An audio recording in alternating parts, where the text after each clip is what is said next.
मांजरीमध्ये आदिवासी विद्यार्थ्यांनी आंदोलन केलंय। विद्यार्थ्यांच्या आंदोलनाचा आजचा 11वा दिवस आहे। सरकारचं आंदोलकांकडे दुर्लक्ष होतंय असा आरोप रोहित पवार यांनी केला। रोहित पवार यांनी आंदोलकांची भेट घेतलेली आहे। त्यांनी सोशल मीडिया प्लॅटफॉर्मवरून सरकारला इशारा देखील दिलेला आहे।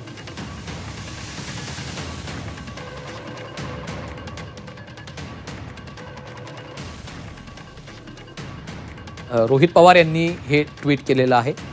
वसतिगृह प्रवेशासाठीची वयाची अट रद्द करावी, सेंट्रलाइज किचन पद्धत बंद करावी, विदर्भात सर्पदंशानं मृत्यू झालेल्या विद्यार्थिनींच्या कुटुंबांना प्रत्येकी 1 कोटी रुपये मदत द्यावी, शहराच्या बाजूला असलेलं वसतिगृह मध्यवर्ती ठिकाणी हलवावं, नोकर भरती, पेसा या कायद्याची अंमलबजावणी इत्यादी मागण्यांसाठी मांजरी पुणे इथं गेल्या 11 दिवसांपासून आदिवासी विद्यार्थी उपोषण करतायत।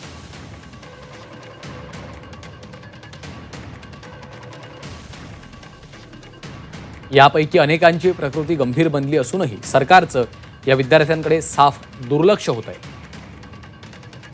याबाबत आम्ही आवाज उठवल्यानंतर सरकारनं काही मागण्या मान्य केल्या, परंतु अद्यापही संपूर्ण मागण्या मान्य झालेल्या नाहीयेत।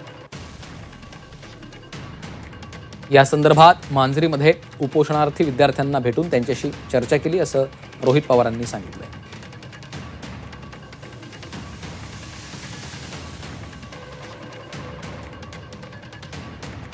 मंत्री डॉक्टर अशोक उईके यांच्याशी देखील संपर्क साधून विद्यार्थ्यांच्या या मागण्या तातडीनं मान्य करा अशी मागणी केलेली आहे। विद्यार्थ्यांच्या मागणीवर उद्या मार्ग निघाला नाही तर आम्ही देखील या आंदोलनामध्ये उतरून ते अधिक तीव्र करू, याची शासनाने नोंद घ्यावी असा इशारा देखील रोहित पवार यांनी दिलेला आहे।